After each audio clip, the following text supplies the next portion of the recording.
के साथ हरियाणा के शिक्षा मंत्री कंवरपाल गुर्जर है और जो अभी तक रुझान निकल कर आ रहे हैं, अभी जो ताजा अपडेट है उसमें कांग्रेस जो है वो करीब 600 वोट से ज्यादा जो है वो आगे चल रही है। लेकिन बातचीत करने के लिए मेरे साथ शिक्षा मंत्री हैं। गुर्जर साहब, जो लगातार राउंड जो निकल कर आ रहे हैं, धड़कन ऊपर नीचे हो रही है, क्योंकि इस राउंड की जो अभी रिपोर्ट आई है उसमें कांग्रेस आगे चल रही है। सर, आपका क्या मानना है, क्या रहेगा नतीजा? देखिए, मेरा तो पूरा विश्वास है इस बात पे कि जनता जो है वो विकास पे वोट देगी। और वर्तमान सरकार ने जिस प्रकार से विकास के काम किए, पिछले जो सरकार थी 5 साल, उसमें भी जिस प्रकार से विकास के काम किए और इसमें भी जितने विकास के काम किए, हालांकि वहां लंबे टाइम तक कांग्रेस का ही कैंडिडेट जीतता रहा। और पूर्व मुख्यमंत्री भूपेंद्र सिंह हुड्डा जी हालांकि हर बार यही कहते हैं कि बड़ौदा जो है उसका अपना हल्का है, कलोई के साथ है, तो वो अगर मेरी दाहिनी आंख है तो ये मेरी बाई आंख है। और उसमें वो चौधर की बात, सारी बातें भावुक अपील उन्होंने की है, लेकिन डेवलपमेंट के मामले में कुछ भी उन्होंने चिंता नहीं की। अब 2 कॉलेज की बात थी, पहले एक कॉलेज वो देती, चलो एक हम देते अब, लेकिन 2 कॉलेजों की जरूरत थी, दोनों उन्हें एक भी नहीं दिया। अभी वर्तमान सरकार ने दिया है, यूनिवर्सिटी को भी सरकार ने मंजूर की, और सड़कें, पुलिया और दूसरे काम, जितने काम सरकार ने किए अभी आपके सामने देखे। तो मुझे लगता है कि विकास के नाम पे जो विकास जो है, और विकास कोई एक जाति का, एक वर्ग का या किसी इलाके का नहीं होता। जब विकास होता है तो उसका सबको फायदा होता है, जितनी भी वहाँ वो किसी भी जाति से है, व्यक्ति कोई भी है, हर आदमी को विकास का फायदा होता है। तो मैं समझता हूँ कि लोग विकास के उस पर वोट देंगे, नाम पे वोट देंगे, और निश्चित तौर से भारतीय जनता पार्टी जीतेगी। कि भूपेंद्र सिंह हुड्डा कहते हैं कि एक आंख उनकी गढ़ी सांपला किलोई में है और एक आंख उनकी बड़ौदा में है। ये नतीजे अगर कांग्रेस के पक्ष में चले जाते हैं तो फिर बीजेपी ये मान लेगी कि वाकई में भूपेंद्र सिंह हुड्डा का वो गढ़ है और वहां पे कमल खिलाना आपके लिए चुनौती ही रहेगा? नहीं, मुझे नहीं लगता कि वहां आपकी बार भूपेंद्र सिंह हुड्डा जी वहां से या कांग्रेस वहां से चुनाव जीतेगी। निश्चित तौर से आपकी बार बीजेपी जीतेगी वहां। आपने कहा कि जो वो 10 साल का भूपेंद्र सिंह हुड्डा के कार्यकाल का अगर विकास के मामले में वहाँ विकास नहीं हुआ और हमने विकास किया, आपको लगा नहीं सर कि बड़ौदा का उपचुनाव आया तभी आपकी नजर वहां पड़ी, वरना तो आपने भी पिछले 5 साल में कोई वहां पे बहुत ज्यादा फोकस नहीं किया? देखिए, एक तो पैसा बटता है, जिस टाइम माने मुख्यमंत्री जी पैसा देते हैं डेवलपमेंट के लिए, वो तो सब हलकों के लिए बराबर बराबर पैसा डिवाइड हो जाता है। उसके बाद होता है विधायक का प्रयास, चाहे विधायक विपक्ष का भी और चाहे सत्ता पक्ष का हो।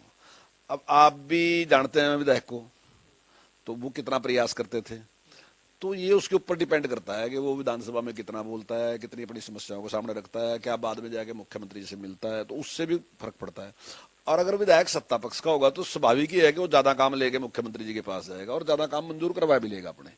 ऐसा नहीं होता कि जो सारे के सारे काम बराबर ही होंगे, निश्चित तौर से कुछ ना कुछ फर्क उसका रहता है। अगर मैं बार बार प्रयास करूंगा, कोई डिमांड करूंगा कि मेरे यहाँ बहुत जरूरत है, और मैं उसका लॉजिक भी दूंगा मुख्यमंत्री जी को कि इसलिए जरूरी है, तो स्वाभाविक है कि मुख्यमंत्री जी उसको मंजूर करेंगे। मैं 4 काम लेके जाऊंगा या 5 काम लेके जाऊंगा, उनमें 2 काम वो भी देते हैं कि उनमें 2 काम हो जाएंगे। फिर उसके बाद वो मंत्रियों से मिलता है, तो मंत्रियों की भी अपनी एक वो है, और मंत्री भी वो काम मंजूर करते हैं, तो मंत्रियों से भी वो फायदा उठा सकता है।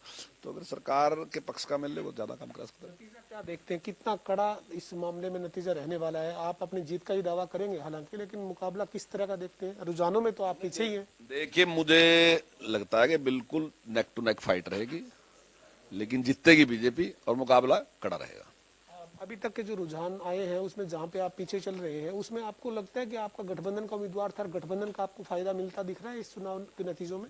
नहीं, देखिए, ये तो चलता ही रहेगा ना जी, जब तक चुनाव चलेगा। आप ऐसा नहीं होता कि आप एक बार आगे निकले तो आप ही आगे निकलते रहोगे, या पीछे जाए तो पीछे ही रहते रहोगे। कभी कोई आगे 500 वोट से हम आगे गए, फिर उसके बाद वो आगे गए, तो ऐसे चलता रहेगा। नेक टू नेक का मतलब यही होता है, कभी कोई आगे कभी कोई आगे, तो ऐसा चलता ही रहेगा। अनुभव ये 2019 के चुनाव में आपका जो जगाधरी से नतीजा आया था उसमें भी ऐसे ही आगे पीछे चलते रहे, आप पीछे नजर आ रहे थे, एकदम से रिजल्ट आपके? मेरे यहाँ एक अलग ट्रेंड का इलेक्शन है। वो जो साइट है, जिस साइड में पहले गिनती शुरू होती है, तो वहां से हमेशा अकरम खान जी बढ़त लेते हैं। और मैं समझता हूँ कि 10वें राउंड तक हम कभी आगे आते नहीं है। 10वें राउंड से बाद ही हम, आज तक जब भी हम चुनाव जीते, 10वें राउंड के बाद ही हम आगे निकलते हैं। गणित हो सकता है क्या? वहाँ बड़ौदा में इस टाइप का नहीं है, वहाँ एक अलग टाइप का है। वहाँ हमेशा ही रहता है कि वो साइड जो है वो वहां उन्हें ज्यादा वोट मिलता है अकरम खान जी को। और आज से नहीं है, वो शुरू से ही ऐसे ही है। मगर जब से भी चुनाव, हमारी सीट जो है वो ओपन हुई 76 में, तो पोसवाल साहब लड़े थे वहां से, 82 में चौधरी रशीद लड़े थे जो इनके बाबा जी लगते थे अकरम खान जी के। तो उस टाइम से लेकर आज तक का अगर आप सारा चुनाव देख लो तो हमेशा उस साइड से वही आगे चलते हैं। और 10वें 11वें राउंड के बाद फिर अगर हम जीतते हैं तो हम फिर आगे आते हैं। बड़ौदा में इस तरीके का कोई फिगर आपने कैलकुलेशन नहीं किया? इस टाइप की कोई फिगर नहीं कि किस साइड से कौन बढ़त लेगा, सारे में ऐसे ही सामान्य चलता रहेगा, कभी कोई आगे कभी कोई आगे, ऐसा चलता ही रहेगा। जीत को लेकर आश्वस्त है? मैं पूरा आश्वस्त हूँ कि निश्चित तौर से भारतीय जनता पार्टी जीतेगी। देंगे कोई 2000 जीत हार जीत, मतलब देखिए, मैंने आपसे कहा कि भाई जो मुकाबला है वो कड़ा मुकाबला है, वो चाहे 2000 की जीत हो चाहे 5000 की जीत हो, लेकिन मुकाबला कड़ा है। और मुझे उम्मीद है कि हम 4-5 हजार से भारतीय जनता पार्टी निश्चित तौर से जीतेगी। बिल्कुल। ये हमारे साथ हरियाणा के जो है वो शिक्षा मंत्री कंवरपाल गुर्जर हैं, जो ये कह रहे हैं कि नेट टू नेट फाइट है और 5000 के आसपास के मार्जिन के साथ बीजेपी की जीत का दावा कंवरपाल गुर्जर इस वक्त भी कर रहे हैं। जबकि राउंड और रुझान अगर फिलहाल तक के देखें तो कांग्रेस बढ़त बनाए हुए है। जी शुक्रिया पवन।